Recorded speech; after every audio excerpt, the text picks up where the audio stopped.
ভাবলাম বোনের শরীর খারাপ হতে পারে। চাবি না থাকায় পেছনের দিকে গিয়ে ঘরে ঢোকার উপায় খুঁজতে লাগলাম। পেছনের রান্নাঘরের জানালা খোলা দেখে একটু স্বস্তি পেলাম। জানালা দিয়ে ঢুকে পড়লাম। আর বুঝতে পারলাম বোনের ঘর থেকে কিছু অদ্ভুত আওয়াজ আসছে। দরজা সামান্য খোলা ছিল, তাকিয়ে যা দেখলাম তা দেখা উচিত ছিল না। ফিরে যেতে চাইলাম, কারণ যদি তারা জানে যে আমি এভাবে ঢুকে পড়েছি তবে তারা বিব্রত হবে। তাই আমি ভাবলাম কিছুক্ষণ বাইরে কাটিয়ে আসি। যে কোনো রেস্টুরেন্টে গিয়ে ২-৩ ঘন্টা অপেক্ষা করলাম, যাতে তারা তাদের মুহূর্তগুলো উপভোগ করতে পারে। আমার বোন দেখতে অনেক সুন্দর, শরীরের গঠন ছিল অনেক আকর্ষণীয়। যে কেউ তাকে দেখলে শুধু চেয়েই থাকে। বিয়ের পরেও মনে হচ্ছে সে আরও বেশি আকর্ষণীয় ও সুন্দর হয়েছে। আমার গল্পগুলো তোমরা শুনো, কিন্তু সাবস্ক্রাইব করো না।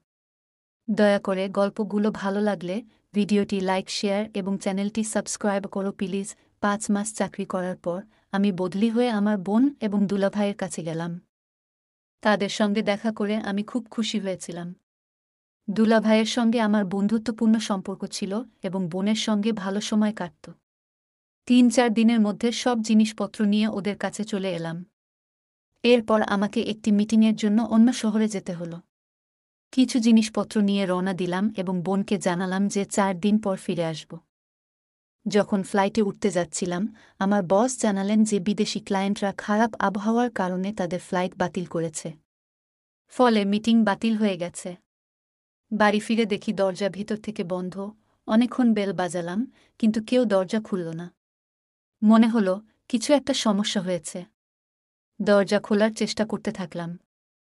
আমি দরজায় টোকা দিতে থাকলাম, কিন্তু কেউ খুলছে না।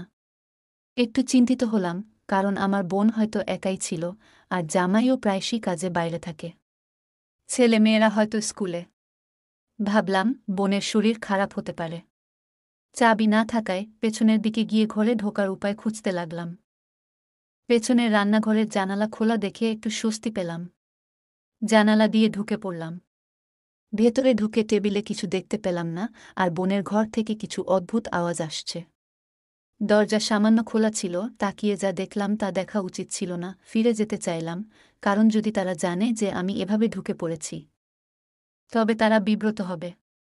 তাই আমি ভাবলাম কিছুক্ষণ বাইরে কাটিয়ে আসি। যে কোনো রেস্টুরেন্টে গিয়ে ২-৩ ঘন্টা অপেক্ষা করলাম, যাতে তারা তাদের মুহূর্তগুলো উপভোগ করতে পারে। এগুলো ভাবতে ভাবতে একটি বিখ্যাত হোটেলে পৌঁছালাম। সেখানে হঠাৎ দেখি আমার জামাই কিছু লোকের সঙ্গে বেরিয়ে আসছেন। তাকে দেখে আমি অবাক হলাম। তিনি আমাকে দেখে বললেন, তুমি এখানে কি করছো? আমি বললাম, মিটিং বাতিল হয়ে গেছে। কিন্তু আপনি এখানে কি করছেন? তিনি বললেন, আমি সকালে এখানে মিটিং করতে এসেছিলাম। এখন মিটিং শেষ হয়েছে, তাই অফিসে ফিরে যাচ্ছি। কিন্তু তোমার মিটিং বাতিল হয়েছে, তুমি বাড়ি ফিরে যাওনি কেন? আমি চিন্তায় পড়ে গেলাম, কারণ আমার দেখা মানুষটা জামাই ছিলেন না, অন্য কেউ ছিল। মাথায় নানা প্রশ্ন ঘুরছিল। হঠাৎ আমার জামাই আমাকে জাগিয়ে বললেন, তুমি কি ভাবছ? আমি বললাম, কিছু না। দুলাভাই বললেন, তুমি বাড়ি ফিরে যাও। আমি কিছু বুঝতে পারছিলাম না কি বলবো। ভাবলাম, আমি এখানে কিভাবে এসেছি তা বলবো না। সেদিনেই তার ফেরার কোনো সম্ভাবনা নেই। কিন্তু আমি কেন এসব জিজ্ঞেস করছি সেটাও বললাম না। শুধু বললাম, এমনি জিজ্ঞেস করলাম। খাবার খেয়ে চুপচাপ আমার রুমে বসে রইলাম, কিন্তু মনে বারবার সেই দৃশ্যই ঘুরছিল। ভাবছি, বোনকে জিজ্ঞেস করা উচিত, কেন সে নিজের হাতে গড়া সংসার নষ্ট করতে চাইছে। সে তো এত ভালো, স্বামীর প্রতি এত সম্মান, কোনো কিছুর অভাব হতে দেয় না। তাহলে কেন তাকে এভাবে ঠকাচ্ছে? কিন্তু আমি কিছু জিজ্ঞেস করতে পারিনি, কারণ পুরোপুরি নিশ্চিত নই। কতটুকু সত্য বুঝতে পারছি না। তখন থেকে বোনের প্রতি নজর দিতে শুরু করলাম। লক্ষ্য করলাম, রাতে সবাই ঘুমিয়ে পড়লে সে বারান্দায় গিয়ে কারো সাথে ফোনে কথা বলে। এতে নিশ্চিত হলাম তার জীবনে অন্য কেউ আছে। আমার বস আমাকে জরুরি মিটিংয়ের জন্য একটি বড় হোটেলে পাঠিয়েছিলেন। মিটিং শেষ করে বেরোতে যাচ্ছিলাম, তখন দেখি বোন রিসেপশনে দাঁড়িয়ে আছে। সে লুকিয়ে একটি রুমে ঢুকে গেল। আমি নিচে অপেক্ষা করতে লাগলাম। প্রায় ২ ঘন্টা পর সেই রুম থেকে একজন লোক বের হল। তাকে আগে কখনো দেখিনি। লোকটা চলে যাওয়ার পর বোনও হোটেলের বাইরে দাঁড়িয়ে রইল। কিছুক্ষণ পর একটা ট্যাক্সি এলো, আর বোন তাতে উঠে চলে গেল। আমিও আরেকটা ট্যাক্সি ডেকে তার ট্যাক্সিকে অনুসরণ করতে বললাম। মনে হলো বোন বাড়ি যাচ্ছে। বোনের ট্যাক্সি এগিয়ে যাচ্ছিল, আর আমি লুকিয়ে পিছু নিলাম। ট্যাক্সি এক হোটেলের সামনে গিয়ে থামল। বোন লিফট দিয়ে একটি রুমে ঢুকল এবং প্রায় ২-৩ ঘন্টা পর বেরিয়ে এল। তাকে দেখে হতবাক হলাম, কারণ তার সঙ্গে ছিল আমার বড় ভাই সুমন। বোন এবং ভাই কেন হোটেলের রুমে দেখা করছিল বুঝতে পারছিলাম না। তারা আলাদা ট্যাক্সি নিয়ে চলে গেল, আর আমি ভাবতে লাগলাম, এতগুলো পুরুষের সাথে বোনের সম্পর্ক কী? আমি কখনো বোনের চরিত্রে সন্দেহ করিনি, কিন্তু আজ যা দেখলাম তা আমাকে ভাবিয়ে তুলল। বোনকে জিজ্ঞেস করলাম, কেন সে এত মন খারাপ? সে বলল, বাসায় একঘেয়ে লাগে, তুমি কাজে আর বাচ্চারা স্কুলে।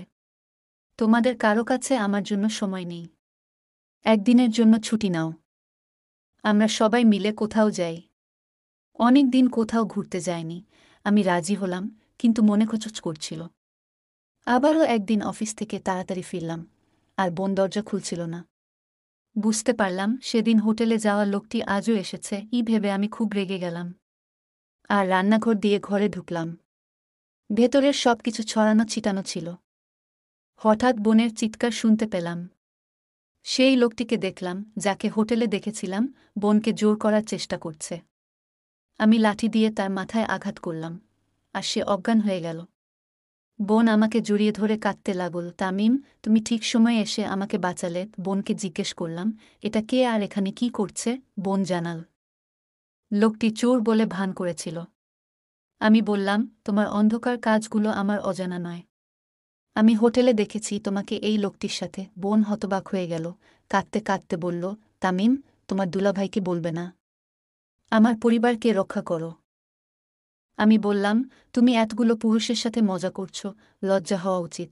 বোন বলল, তুমি ঠিক বলছ, আমার বেঁচে থাকার অধিকার নেই। সে আলমারি থেকে বন্দুক বের করে নিজেকে মারতে যাচ্ছিল, কিন্তু আমি তার হাত ধরে বন্দুকটা নিয়ে নিলাম। ভয় পেয়ে গেলাম। তুমি এমন কাজ কেন করছ? বোন জানাল, লোকটি তাকে ব্ল্যাকমেইল করছে। আমি বললাম, সব সত্যি বলো, আমি সাহায্য করব। আমরা লোকটিকে চেয়ারে বেঁধে মুখ ঢেকে দিলাম। বোন জানাল, বিয়ের আগে শ্বশুর শাশুড়ি তাকে অনেক আদর করতেন, কিন্তু সন্তান হওয়ার পর থেকে শাশুড়ি আর কোনো মনোযোগ দিতেন না।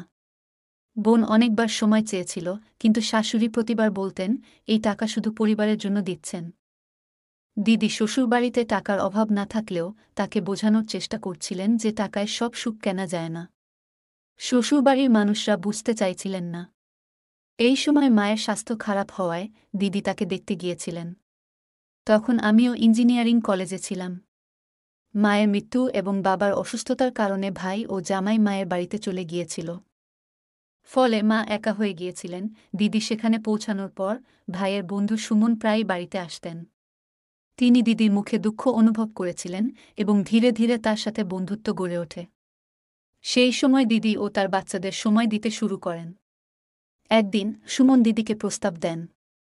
দিদি হতবাক হন এবং সুমন বোঝানোর চেষ্টা করেন যে তাদের মধ্যে ভালো বন্ধুত্ব হতে পারে। দিদি জানিয়ে দেন তিনি এই সম্পর্ক চান না এবং সেখান থেকে ফিরে আসেন। তবে শ্বশুরবাড়িতে ফিরে এসেও দিদি একাকী এবং বিষণ্ণ হয়ে পড়েন। হঠাৎ একদিন সুমনের ফোন আসে। তিনি আগের কথার জন্য ক্ষমা চান এবং বন্ধুত্ব করার প্রস্তাব দেন। দিদি রাজি হন। এরপর থেকে সুমন এবং দিদির মাঝে নিয়মিত দেখা হতে থাকে। কিন্তু শ্বশুরবাড়ির লোকেরা সুমন এর আশা পছন্দ করতেন না এবং তাকে বাড়িতে আসতে নিষেধ করেন। তাই সুমন ও দিদি হোটেলে দেখা করার সিদ্ধান্ত নেন। একদিন দিদি যখন সুমনের সাথে দেখা করতে হোটেলে গিয়েছিল, তখন সে তার সীমা অতিক্রম করেছিল। সুমন সমর্থন পেয়ে সে নিজের নিয়ন্ত্রণ হারিয়ে ফেলেছিল এবং এমন কিছু করেছিল যা কখনো কল্পনা করেনি। সুমন তাকে আশ্বস্ত করল যে এতে কোনো ভুল নেই এবং এতে শান্তি পাওয়া যায়। দিদি ফিরে এসে আবার যোগাযোগ রাখতে শুরু করল এবং সুমন সাথে পুনরায় দেখা করতে চাইল। সুমন তার বন্ধুর বাসা একদিনের জন্য ভাড়া নিয়েছিল। তার বন্ধু শহরের বাইরে ছিল, তাই সুমন দিদিকে সেখানে নিয়ে গেল। তারা সেখানে তাদের আকাঙ্ক্ষা মেটাল। ফিরে এসে দিদি আবার তার দৈনন্দিন জীবনে ব্যস্ত হয়ে পড়ে। একদিন সুমনের ফোন আসে এবং সে জানায় তার বন্ধু কুমার একটি ভিডিও তৈরি করেছে। কুমার তাদের শেষবারের সাক্ষাতে একটি ক্যামেরা বসিয়ে ভিডিও রেকর্ড করেছিল। এখন সে সুমনকে ব্ল্যাকমেল করছে। এই কথা শুনে দিদি হতবাক হয়ে যায় এবং তার জামিয়ার কাছে যাওয়ার সিদ্ধান্ত নেয়। 2-3 দিনের জন্য তার বাবা মা তাকে অনুমতি দেয়। বোন সেখানে পৌঁছানোর পর কুমার শর্ত দেয় যে ভিডিওটি কাউকে দেখাবে না যদি দিদি তার সাথে একই কাজ করে যা সে সুমনের সাথে করেছিল। দিদির পায়ের তলা থেকে মাটি সরে যায়। দিদি তখন অসহায় বোধ করল এবং কুমার এর চাপে পড়ে তার সাথেও একই কাজ করল। সে ভেবেছিল যে এখন এই সব থেকে মুক্তি পাবে, কিন্তু তা হয়নি। কুমার ক্রমাগত ব্ল্যাকমেইল করতে থাকল এবং তাদের বাড়ির ঠিকানাও পেয়ে গেল। যে কোনো সময়ে সে বাড়িতে এসে তাদেরকে হুমকি দিত এবং ধীরে ধীরে টাকা দাবি করতে শুরু করে। দিদি একটি ফাঁদে আটকা পড়েছিল। দিদি বলল, আমি যদি তাকে বলতাম যে আমি কুমারের সাথে একই কাজ করেছি, তবে সে আমাকে প্রতারক মনে করত। যদিও আমি প্রতারক নই, দিদি কাঁদতে কাঁদতে এসব বলল। এদিকে কুমারের জ্ঞান ফিরল। আমি তার ফোন ছিনিয়ে নিয়ে ভিডিও ডিলিট করে দিলাম এবং বললাম, আজ যদি তোমাকে কোথাও দেখা যায়, পুলিশে অভিযোগ করব। কুমার হাসতে হাসতে বলল, তুমি কি মনে করছো আমার ফোন থেকে ভিডিও মুছে দিলে তোমার বোনকে বাঁচানো যাবে? সুমনের ফোনে ভিডিও রয়েছে। কুমার বলল, সুমন আর আমি একসাথে তোমাকে ব্ল্যাকমেইল করেছি, তোমার কাছ থেকে টাকা নিয়েছি। আমরা দুজনে মিলে তোমার ফায়দা লুটেছি। এই কথা শুনে দিদি কাঁদতে শুরু করল। এখন আমার কাছে মরে যাওয়া ছাড়া আর কোনো উপায় নেই। আমি আমার সুপ্রতিষ্ঠিত সংসার নষ্ট করে ফেলেছি। যদি আমি আমার আকাঙ্ক্ষাকে নিয়ন্ত্রণ করতাম, তাহলে আমাকে এই দিনটি দেখতে হতো না। আমি তাকে শান্ত করে বললাম, এখন কোনো বোকামি করো না। তুমি এমনিতেই তোমার জীবন নষ্ট করেছ। এখন থেকে শক্ত থাকো এবং সব ঠিক হবে। দিদি অনেক চেষ্টা করেছে, কিন্তু এখন অন্তত এমন কিছু করো না যা আরও বিপদে ফেলবে। তোমার সন্তানদের কথা ভাবো, তাদের কি হবে যদি তোমার কিছু ঘটে? সে কাঁদতে কাঁদতে বলল, আমার কাছে মরণ ছাড়া আর কোনো উপায় নেই। আমি তাকে বললাম, চিন্তা করো না, একটু শান্ত হও। দিদিকে বললাম, তোমার জামাইকে সব বলে দাও। সে ভয় পেয়ে কাঁদতে লাগল। আমি তা করতে পারবো না, সে আমাকে তালাক দেবে। আমি বললাম, তুমি যদি সত্যতা না বলো তাহলে কোনো উপায় নেই। কুমার তখনও দিদিকে ব্ল্যাকমেইল করার চেষ্টা করছিল। হঠাৎ দিদির ফোন বেজে উঠল। সে ভয় পেয়ে গেল। আমি তাকে বললাম, চিন্তা করো না, কল ধরো। তিনি কলটি ধরলেন এবং জানলেন যে তারা 2 ঘন্টার মধ্যে বাড়ি পৌঁছাবেন। আমি বললাম, তুমি সবকিছু ঠিকঠাক রাখো, আমরা কুমারকে আমাদের ঘরে আটকে রাখব যতক্ষণ না তারা আসে। শ্বশুর শাশুড়ি বাসায় আসতেই আমরা স্বস্তির নিঃশ্বাস ফেললাম এবং কুমারকে ভালো করে বেঁধে রাখলাম। পরের দিন দিদি তাকে চা বানিয়ে দিল। আমি চায়ে ওষুধ মিশিয়ে দিলাম। সে চা পান করার সাথে সাথেই জ্ঞান হারাতে শুরু করল। আমি পুলিশকে ফোন করে জানালাম কিভাবে কুমার তাকে ব্ল্যাকমেইল করছিল এবং তার ভিডিও করেছে। পুলিশ এসে ভিডিও ডিলিট করল এবং কুমারকে গ্রেপ্তার করল। আমি দিদিকে বললাম, এখন থেকে শক্ত থাকো, সব ঠিক হয়ে যাবে। এরপর এসব ঘটনা সবার কাছ থেকে লুকিয়ে রেখেছি, কারণ এসব জানলে আমার বোনের জীবনটা আরও নষ্ট হয়ে যেত। তাই পরে আদালতের সব কিছু কাজ আমি করেছি। আমার বোনকে আর এসবে নিয়ে আসিনি, তাদেরকে আমি কঠিন শাস্তি দিয়েছি। বোন আমাকে অনেক ধন্যবাদ দিল, কারণ আমার জন্যই বাড়িটি ধ্বংস থেকে রক্ষা পেল। সে প্রতিশ্রুতি দিয়েছিল যে এবার থেকে সে শুধু তার সন্তানদের দিকে মনোনিবেশ করবে। গল্পটা কেমন লাগল জানাতে ভুলবে না। আরও মজার মজার রোমান্টিক গল্প শুনতে চাইলে ভিডিওটি লাইক, শেয়ার এবং চ্যানেলটি সাবস্ক্রাইব করতে এবং বেল আইকনটি টিপতে ভুলবে না। ধন্যবাদ।